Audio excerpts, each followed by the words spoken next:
दोस्तों सनी देओल की आने वाली मूवी बटवारा 1947 का ट्रेलर रिलीज हो चुका है और भारी भरकम डायलॉग और एक्शन से भरपूर है। दोस्तों फिर से आपको पुराने दिनों की रेट्रो लुक की याद आ जाएगी। दोस्तों कैसी है इसकी कहानी, इसके बारे में हम बात करेंगे। दोस्तों ट्रेलर में कहानी दिखाई गई है पारिवारिक रिश्तों, राजनीतिक तनाव और सनी देओल के एक्शन अवतार को दिखाया गया है। दोस्तों ट्रेलर की शुरुआत यहाँ पर होती है भावुक और सकारात्मक तरीके से होती है, जहाँ पर सिकंदर मिर्जा, सनी देओल अपनी पत्नी हमीदा, प्रीति जिंटा और अपने बेटे जावेद मिर्जा करण देओल के साथ अंग्रेजों की गुलामी से भारत की आज़ादी का जश्न मना रहे होते हैं। लेकिन कुछ ही पलों में देश के बंटवारे की खबर आती है और दंगों की वजह से खुशी का माहौल मातम में बदल जाता है। और बेटे जावेद, यहाँ मुख्य भूमिका ट्रेलर में दिखाया गया कि सिकंदर मिर्जा का बेटा जावेद यानी करण देओल भी इस पूरी यात्रा में उनका साथ देता है। और जब पूरा परिवार लाहौर की उस हवेली में पहुंचता है तो जावेद भी इस बुजुर्ग महिला का यहाँ पर शबाना आजमी को देखकर भावुक हो जाता है और अपने पिता के फैसले का उनका साथ देता है। दोस्तों यहाँ पर स्थानीय कट्टरपंथी का क्रूर चेहरा कहानी में आगे दिखाया जाता है कि यहाँ पर मुख्य विलन अभिमन्यु सिंह और यहाँ पर समाज के प्रभावशाली व्यक्ति हबीब अनवर यानी अली फैजल को दिखाया गया है। जो ट्रेलर में दिखाया गया है कि जैसे पूरे मोहल्ले को यह बात फैलती है कि एक नया मुस्लिम परिवार हवेली में किसी हिंदू महिला को पनाह दे रहा है, तो यहाँ पर ये लोग भड़क जाते हैं और सिकंदर मिर्जा को गद्दार घोषित कर देते हैं और हवेली पर हमला कर देते हैं। दोस्तों दंगों के बीच इंसानियत की यहाँ पर ट्रेलर में आखिरी हिस्से में भारी हिंसा में गलियों में होने वाली झड़पों दिखाया गया है कि एक बेहद और भावुक दृश्य यानी शबाना आजमी का किरदार दंगाई के बीच घिर जाता है और उनका दुपट्टा तक खींच लिया जाता है। और उस वक्त के सिकंदर सनी देओल आगे बढ़कर इनके सिर पर दुपट्टा रखता है और उन्हें अपनी माँ का दर्जा देता है। और सनी देओल का भारी भर यहाँ पर कहानी में दिखाया गया कि यह भारत पाकिस्तान के विभाजन के दर्द की कहानी दिखाई गई है। दोस्तों यहाँ पर सिकंदर मिर्जा अपने परिवार को कहानी में दिखाया गया कि विभाजन के दौरान भड़की हिंसा के कारण मुस्लिम परिवार भारत छोड़कर पाकिस्तान के लाहौर में जाना पड़ता है।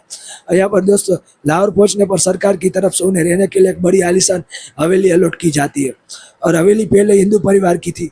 और यहाँ पर सिकंदर मिर्जा अपने बेटे परिवार के साथ उस हवेली में रहने आते तो उन्हें पता चलता है कि ऊपरी घर के हिस्से में अभी भी एक बुजुर्ग महिला दुर्गावती यानी शबाना आजमी यहाँ पर बुजुर्ग महिला रहती है। वह विभाजन के बाद अपने पुराने पुरखों के घर को और वहाँ बने छोटे मंदिर को छोड़कर जाने से साफ मना कर देती है। और यहाँ पर इंसानियत की खातिर यहाँ पर लाहौर में कुछ स्थानीय कट्टरपंथी सामाजिक तत्व यहाँ पर अभिमन्यु सिंह और यहाँ पर अली फैजल जैसे उस बुजुर्ग महिला को निकालने की, मंदिर तोड़ने की कोशिश करते हैं। और यहाँ पर दोस्तों बात करें तो यहाँ पर सनी देओल धार्मिक कट्टर के खिलाफ खड़े होते हैं और उस बुजुर्ग महिला को अपनी माँ का मानकर उनकी रक्षा करने का फैसला करते हैं और दमदार अंदाज में कहते हैं कि मंदिर तोड़ना इस्लाम नहीं है और इंसान का पहला मजहब माँ है। इसके बाद उस महिला को उनके मंदिर को बचाने और उन दंगाइयों से अकेले भिड़ जाते हैं। दोस्तों यहाँ पर बात करें दोस्तों तो बहुत ही बढ़िया ट्रेलर और भारी भरकम डायलॉग दिखाए गए हैं। और ट्रेलर की मुख्य कहानी दोस्तों, डायलॉग की बात करें मुख्य डायलॉग तो सनी देओल का दमदार डायलॉग एक सीन में ट्रेलर में दिखाया गया है। यहाँ पर विलन जो स्थानीय कट्टरपंथी से पूछता है पंगा लेना है तो सनी देओल अपने भारी कड़क आवाज में पलट कर जवाब देते, इरादा तो नहीं है पर ऐतराज भी नहीं है। दोस्तों यहाँ पर दूसरा डायलॉग के बारे में बात करें, जब लाहौर की दंगाई के हवेली में मौजूद बुजुर्ग महिला के मंदिर तोड़ने की कोशिश करते हैं तो सिकंदर मिर्जा उनके सामने खड़े होकर गरजते हैं, अब मंदिर तोड़ना इस्लाम नहीं है। माँ के रिश्ते पर सबसे भावुक यहाँ पर समाज के धर्म और चस्पे से देखने वालों को टोकते हुए सनी देओल कहते हैं कि माँ अपने आप में एक मजहब है, माँ को हिंदू मुसलमान में ना बांटिए। इसके साथ ही उनका एक और लाइन है, हर इंसान का पहला मजहब इंसानियत है। बंटवारे की हालत पर शायरी और दर्द ट्रेलर बैकग्राउंड बहुत ही बढ़िया दिखाया गया है। विभाजन का दर्द को बयां करते हुए दोस्तों यहाँ पर संजीदा लाइनें डरा रही है।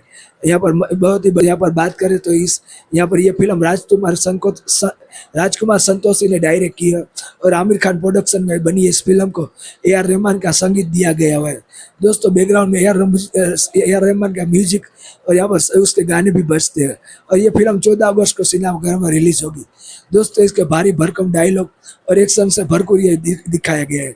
इस पर सनी देओल की एक्टिंग बहुत बढ़िया है। यहाँ पर करण देओल का एक डायलॉग आता है कि वे आप मेरे बाप को नहीं जानते, वो यहाँ पर ना शरत देखता है ना यहाँ पर मजहब देखता है, सीधा घर में घुसकर मारता है। दोस्त यहाँ बार बात करें तो वो सनी देओल की एक्टिंग और करण देओल, प्रीति जिंटा, अभिमन्यु सिंह और शबाना आजमी के एक्शन बहुत ही बढ़िया दिखाए गए एक्टर में। और पुराने रेट्रो की लुक आपको याद आ जाएगी, आपको फिर से गदर मूवी की याद आ जाएगी दोस्तों। और सिनेमाघरों में आपको फिर से आंसू निकालने के लिए तैयार हो जाइए। ये 14 अगस्त को सिनेमाघरों में रिलीज होगी। अगर आपने ट्रेलर देख लिया है तो ट्रेलर कैसा है मुझे कहानी में जरूर आपने मुझे वीडियो में कमेंट कर जरूर बताइएगा। और मेरी चैनल को लाइक कीजिए, शेयर कीजिए और सब्सक्राइब कीजिए। मिलता है एक नए वीडियो में, तब तक के लिए till then take care and bye bye.